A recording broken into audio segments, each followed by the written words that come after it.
अस्सलाम वालेकुम। Chapter number 7 matrices, lecture number 3।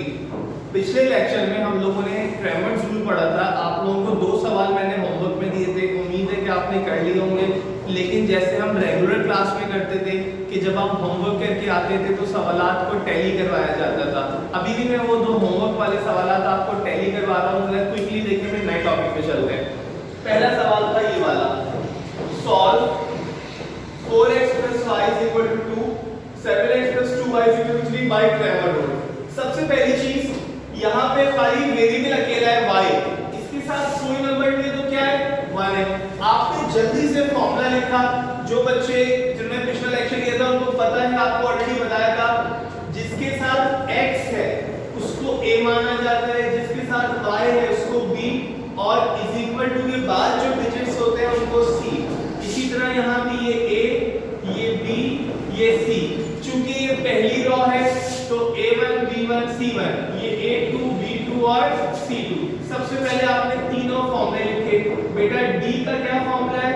d का फॉर्मूला है a1 b1 a2 और b2। ये किसका फॉर्मूला है? d का। सबसे पहले इसकी जगह वैल्यूज जो वो पुट होंगी। कैसे पुट होंगी? d is equal to a1 की जगह क्या आ जाएगा 4, क्योंकि हम खाली नंबर लिखते हैं, वेरिएबल नहीं लिखते। अच्छा, b1 की जगह 1 आ जाएगा, y के साथ कोई नंबर नहीं था तो हमने क्या एज्यूम करा 1 है। a2 की जगह 7 और b2 की जगह जो वो क्या आ जाएगा 2। बेटा अब इसको सॉल्व करेंगे। इसको सॉल्व करने के लिए डिटरमिनेंट का फॉर्मूला ad bc। यहाँ चार चीजें a b c और d, तो ad bc तो क्या हो जाएगा बेटा 4 multiply by 2 minus 1 multiply by 7। तो बेटा 4 2 जा 8 और 7 1 जा 7। तो बेटा d की वैल्यू क्या आ गई हमारी? 8 में से 7 गए तो क्या आ गया 1। ये क्या निकाल लिया बेटा हमने? ये क्या निकाल लिया? ये हमने निकाल लिया यहाँ पे d। ठीक है, अब हमको क्या निकालना है? अब हमको निकालना है dx और dy। तो चलिए अब मैं निकालने जा रहा हूँ dx। अच्छा, dx निकालने का फॉर्मूला क्या है भाई आपका? c1 b1 c2 और b2। ठीक है, चलिए मैं यहाँ वैल्यूज जो है वो पुट कर रहा हूँ dx की जगह। dx is equal to c1। c1 क्या है आपका 2 है, b1 क्या है 1 है, c2 क्या है 3 है, और b2 जो है वो आपका क्या है 2 है। दोबारा बता रहा हूँ बेटा, मैंने क्या किया? c1 b1 c2 b2। c1 क्या था 2 था, b1 क्या था 1 था, c2 क्या था 3 था और b2 क्या था 2 था। तो चलिए देखिए, हम इसको सॉल्व करेंगे। ad माइनस bc, तो इसका मतलब क्या हो जाएगा? इसको इससे तो 2 multiply by 2 minus 1 multiply by 3, तो 2 2 जा 4 और 3 1 जा 3। तो बेटा dx की भी वैल्यू क्या आ गई इत्तेफाक से 1। आपने d निकाल लिया, आपने dx निकाल लिया, आखिरी आप क्या निकालोगे बेटा? dy। तो बेटा dy निकालने का क्या फॉर्मूला है? a1 c1 a2 और c2। ठीक है, अच्छा अब चले मैं dy में वैल्यू पुट कर रहा हूँ। a1 क्या है आपका 4 है, c1 क्या है आपका 2 है, a2 क्या है आपका 7 है और c2 क्या है आपका 3। बेटा अब इसको जिस फॉर्मूले से सॉल्व किया जाएगा वो कौन सा है आपका? ad minus bc।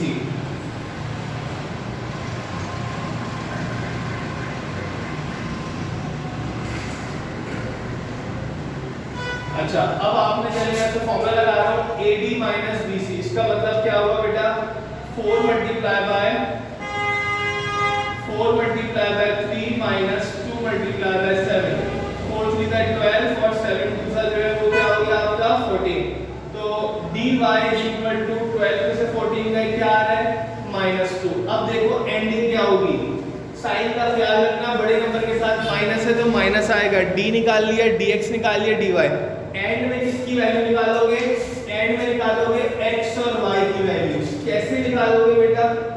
x की वैल्यू निकालने के लिए dx/d और y की वैल्यू निकालने निकालने के लिए dy अपॉन डी। तो बेटा dx कितना आया आपका 1, d भी कितना है 1, तो 1 अपॉन 1 का मतलब 1। इसी तरह y की वैल्यू कैसे dy अपॉन डी, dy कितना है आपका, dy आपका -2 है अपॉन d क्या है 1 है, डिनोमिनेटर में 1 की कोई वैल्यू नहीं होती, तो y क्या आ गया -2। तो आपका क्या आंसर आ गया, x की वैल्यू 1 और y की वैल्यू -2। एंड में अपना आंसर आप लिखोगे सॉल्यूशन सेट में, और सॉल्यूशन सेट के अंदर कर्ली और राउंड दोनों ब्रैकेट आएंगे। तो क्या आंसर आ गया आपका 1 और -2। मैं यहाँ ऊपर लिख देता हूँ ताकि आपको ये नजर आ जाए कैसे लिखेंगे सॉल्यूशन सेट का आंसर अपना। देखो ऐसे करके s.s = 1, -2, ये हमारा जो है वो क्या हो गया आंसर। जल्दी से अगला सवाल देखें, उम्मीद है ये वाला भी आपने कर लिया होगा। सॉल्यूशन की हेडिंग, यहाँ भी सबसे पहले क्या निकालेंगे d निकालने का फॉर्मूला a1 b1 a2 और b2, ये a ये b और ये c, a1 b1 c1, ये a2 ये b2 और ये क्या हो गया आपका c2। चल अब मैं इसमें वैल्यूज जो पुट करने जा रहा हूँ। d = a1 की जगह क्या आ जाएगा 2, d1 की जगह क्या आ जाएगा, बहुत इंपॉर्टेंट बात, यहाँ साइन किसका नजर आ रहा है माइनस, तो 3 नहीं आएगा -3, a2 की जगह क्या आ जाएगा 3 और b2 की जगह क्या आ जाएगा बेटा 2। अब देखिए इसको सॉल्व करेंगे, ad - bc, तो इसका मतलब क्या हो जाएगा 2 × 2 -3 × 3, तो 2 * 4 माइनस प्लस 3 * 9। तो बेटा d = आपका क्या आ गया, d = आ गया आपका 13। ये किसकी वैल्यू निकाल ली आपने d की। अब आप किसकी निकालेंगे बेटा, अब आप निकालेंगे dx की। dx का क्या फॉर्मूला है c1 b1 c2 और b2। तो चलिए dx की वैल्यू कैसे निकालेंगे जरा देखें। dx = c1 क्या है -7, अच्छा जी, b1 क्या है -3, ठीक है, साइन का ख्याल रखो। c2 क्या है -4 और b2 क्या है आपका 2। अब इसको भी सॉल्व करेंगे कैसे, ad - bc, तो इसको इससे, तो -7 × 2 माइनस क्या हो जाएगा बेटा, ये -7 × 2 और -3 × -4। जब दो साइन एक साथ टकरा रही होती है तो ब्रैकेट आता है। तो बेटा ये -7 × 2 = 14, माइनस प्लस और प्लस माइनस क्या हो गया आपका माइनस, और 4 × 3 क्या हो गया आपका 12। तो बेटा ये आपकी किसकी वैल्यू आ गई, dx की वैल्यू आ गई -26। सर -26 क्यों, क्योंकि देखो बेटा दोनों साइन किसकी थी माइनस की, तो माइनस माइनस क्या हो गया, माइनस क्या हो गया प्लस हो गया, और साइन किसकी आई माइनस की आई, तो d निकाल लिया dx निकाल लिया। अब क्या निकालेंगे आप बेटा, अब आप निकालेंगे dy निकालने का क्या फॉर्मूला है a1 c1 a2 और c2। चलिए अब आप क्या निकालने जा रहे हैं dy, तो dy a1 है 2, c1 है -7, a2 क्या है 3 और c2 क्या है आपका -4। अब इसको सॉल्व करेंगे कैसे, ad - bc, तो इसको इससे, इसका मतलब 2 × -4 -7 × 3, तो -8 और माइनस प्लस 7 × 3 = 21।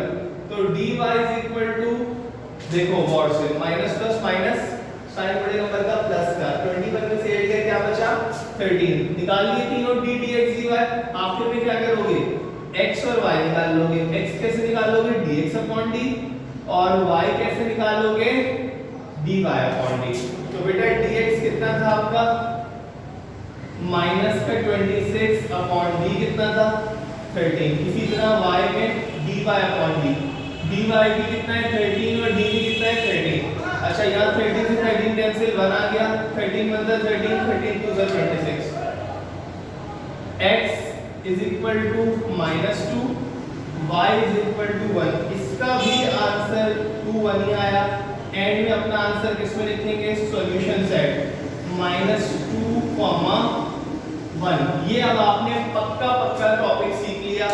कौन सा टॉपिक सीख लिया आपने, ये क्रैमर रूल। उम्मीद है कि आपको समझ में आ गया होगा।